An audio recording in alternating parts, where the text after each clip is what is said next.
Le préjudice d'anxiété est une notion qui apparaît lors d'un procès en 2010 lorsque des salariés démissionnent de leur entreprise et demandent une compensation d'argent en employant un article de loi.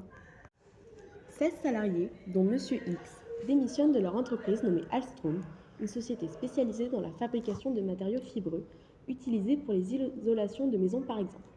Ils demandent l'ACATA auprès de leur employeur et celui-ci refuse. Alors, ils portent plainte et l'affaire va jusqu'au tribunal. Mais alors, qu'est-ce que c'est l'ACATA? L'ACATA est une allocation pré-retraite pour les travailleurs qui ont développé des pathologies graves suite à l'exposition de l'amiante sur le lieu de travail. Ils sont alors rémunérés en attendant la retraite car ceux-ci sont jugés inaptes à travailler. L'amiante est en effet un agent fibreux qui, si nous en sommes exposés de manière fréquente, peut faire développer des pathologies physiques graves telles que plusieurs cancers, du poumon, des ovaires, du larynx et des fibroses. Dans les chantiers ou dans les entreprises de création de matériaux, il est très possible que les salariés soient directement exposés à l'amiante. Alors, en 1998, une loi a été écrite, dite loi de 1998, et l'article 41 présente les conditions de l'ACATA.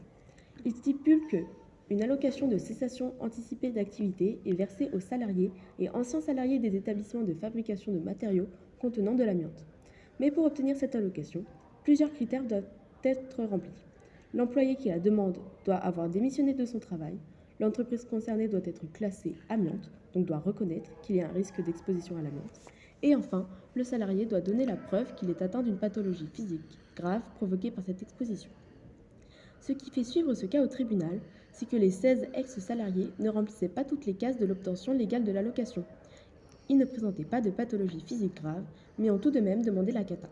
En réalité, ils ont demandé en plaidant le préjudice d'anxiété. Ici, les salariés n'ont pas développé de pathologie physique grave suite à leur exposition à l'amiante. Seulement, ils en connaissaient les risques et la seule connaissance des risques est pour eux indemnisable. On dit leur apporter préjudice. En effet, la connaissance même de ces risques leur a, selon eux, fait développer des troubles psychologiques liés à cette anxiété constante de travailler dans un endroit dangereux pour leur santé. Ils demandent alors la révision de cette loi dite discriminatoire et demandent la reconnaissance de leurs troubles psychologiques au même titre que les pathologies physiques. L'affaire est ensuite portée en cour de cassation et celle-ci leur accorde jurisprudence. Le 11 mai 2010, un arrêt est créé afin de préciser cette loi et d'inclure le préjudice d'anxiété dedans, au titre de préjudice moral. Cette loi est toujours en application. Mais le préjudice d'anxiété a connu des précisions depuis, notamment en 2016. Madame Y et ses 86 ex-salariés d'une société de construction navale nommée CNIM ont porté plainte contre celle-ci. Madame Y y travaillait en 1987 et les 86 autres salariés avant l'année 2000.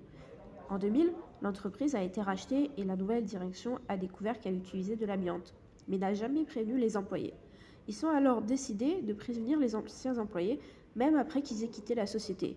Madame Y et les 86 anciens employés demandent alors la CATA. Mais la nouvelle entreprise leur refuse, car ils n'ont développé aucune pathologie physique grave. C'est comme ça que l'affaire est portée au tribunal. C'est ici que les préjudices d'anxiété est à nouveau évoqué, et un nouvel arrêt est adopté le 27 janvier 2007, leur permettant de bénéficier de la CATA. Aujourd'hui, depuis des affaires en 2019 et 2020, une prescription a été imposée. Le bénéficiaire a 4 ans devant lui pour demander la CATA, à partir du moment duquel il a pris connaissance des dangers auxquels il était exposé.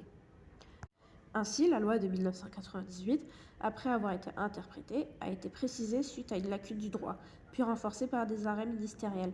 Cette jurisprudence a essentiellement pu voir le jour par des changements sociétaux. En effet, depuis quelques dizaines d'années, les troubles psychologiques sont mieux compris et analysés, donnant naissance à une reconnaissance de ces derniers. Le simple fait de ne pas avoir prévu dans la loi initiale de 1998 l'impact que l'exposition d'un agent pathogène dangereux pourrait avoir sur la psychologie des individus démontre bien cela. Aujourd'hui, des troubles comme tels sont de plus en plus reconnus et prennent place dans la loi et les indemnisations au même titre que les pathologies physiques.